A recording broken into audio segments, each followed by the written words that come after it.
boyfriend at a time that freeze. This is our first official podcast. I don't know if I'm gonna put this on the gram. I'm always deleting my Instagram, so we'll see.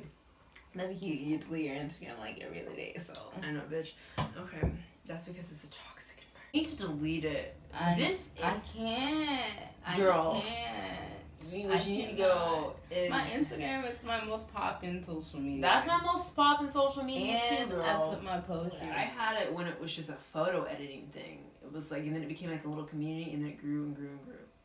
So I was there like before Instagram was Instagram. Oh shit! I could have been one of those people that had like their name like just Olivia.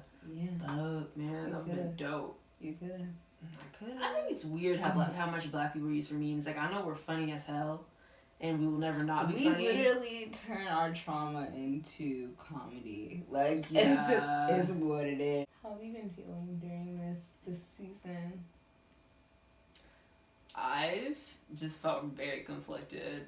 And I feel like my expectations I had for myself coming into this year and just in general with a lot of life adjustments, my breakup, just trying to get my shit together, trying to make new friendships, trying to take care of myself. I feel like there's just a huge checklist of things and I'm not really checking any of them off. And I'm trying to be nicer to myself and be kinder to myself. And I know that's something you tell me a lot of times. Because, I mean, like, at the end of the day, like, it's corny, but it's like you really are your own worst critique. It's really hard not to be hopeful and, like, just encourage yourself when you don't really see that, like, productivity or you don't see your goal, like, manifesting to reality. You know, you just start beating yourself up. Especially when you're in a routine. It's just like, where does time go? And you feel just hella trapped. Like, routines can make you feel trapped sometimes. And I think one of the biggest things you can do is change up your routine. And feel discomfort instead of comfort. Because when you're in that routine all the time, you feel comfortable with what you're doing. And comfort can be your worst enemy sometimes. Yeah. Like... I'm trying to think how old I was when I like finally realized like for my whole childhood, my mom was like chronically depressed and still is. And it's like wow, like this is just how my mom feels, and I see how that result has affected me. And it's scary because like I love my parents. And like I appreciate my ancestors too, but it's like that generational trauma becomes really so intense when you actually just and you can like name it and like actually recognize it. You know, like so much of the wonderful things about me come from my family and my ancestors, but so many of the awful things do too, and that's hard to like actually like take in and really like recognize. I think I would take a breath right now. It's hard to go throughout the day dealing with just the daily stuff that we have to do with our own, but then coming home and like wanting to relax, but then kind of being affected by the energy of our parents, and it like, you know, it not being an intentional thing, but then also being in a position where it's like there's nothing we can do to really help you. Sad, just like you can't, like you're stressed out. All you want to do is come home, like you said, you get there, and like the first interaction you have is like an argument. Or like, yeah, it's stressful, and it's like the way you communicate. It's just Black motherhood is real. It is real.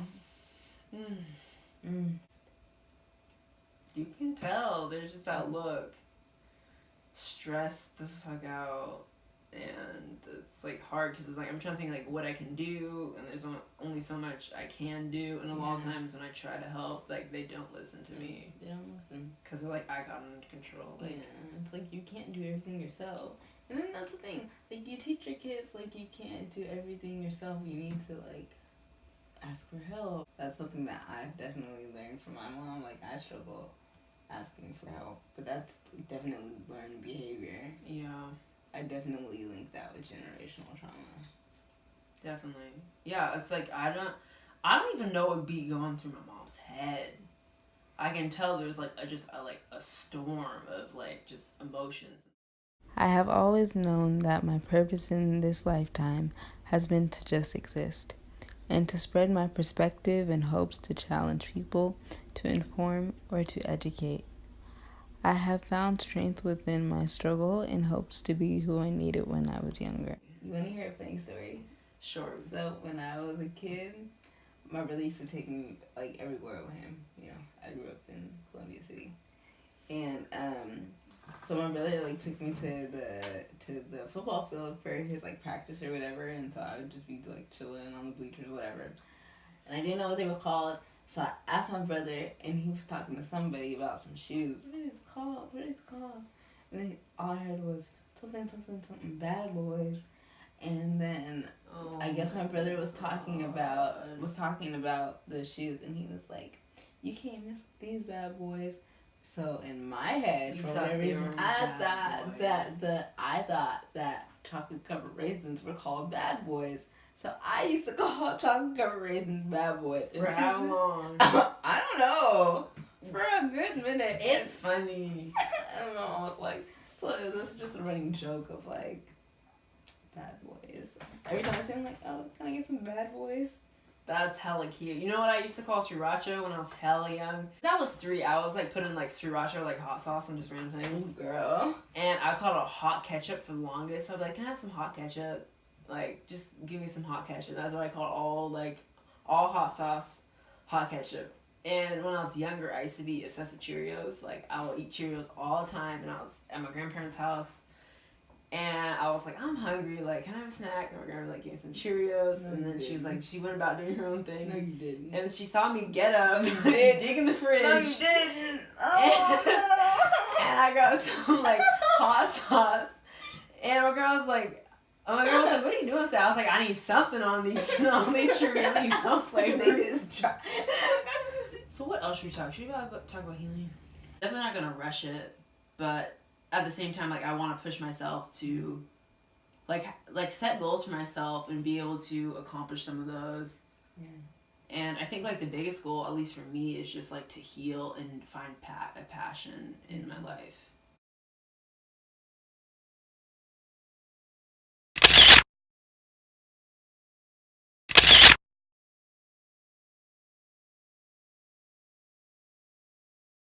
Conversation 64. Noah Pete. Our yoga hesitating. I go first. I go second. The category is names. Shania. Leah. Angelia. Mari. Amari.